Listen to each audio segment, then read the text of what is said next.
ఈ కర్రీని ఇష్టపడని వాళ్ళంటూ ఉండరండి. Hi guys, welcome to my channel. నాలాగా మీలో ఎంతమందికి చిక్కుడుకాయ కర్రీ అంటే ఇష్టమో కామెంట్ సెక్షన్లో చెప్పండి.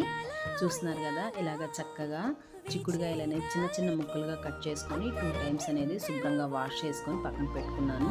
మంచినీళ్ళు అలాగే ఉప్పు వేసి చిక్కుడుకాయ ముక్కలను వేసి ఉడకబెట్టుకొని పక్కన పెట్టుకున్నానండి. ఒక ప్యాన్లో ఆయిల్ వేసి తాలింపులు అలాగే ఒక ఉల్లిపాయ, 4 పచ్చిమిర్చి, టమాటో వేసి చక్కగా మగ్గనిచ్చానమాట. ఉప్పు పసుపు వేసి ఉడకబెట్టేసి అలాగే అందులో ఫ్రై అయిన తర్వాత అల్లం ఎల్లిగడ్డ పేస్ట్ అనేది ఫ్రై అవనిచ్చాను.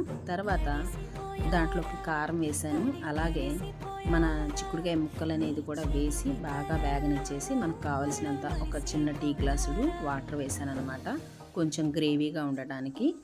చక్కగా ఫ్రై అయిపోయిన తర్వాత దాంట్లో కొంచెం ధనియాల పొడి అలాగే మసాలా, గరం మసాలా అనేది వేసి కొంచెం పుదీనా అనేది వేసి దించేసాను. Thank you.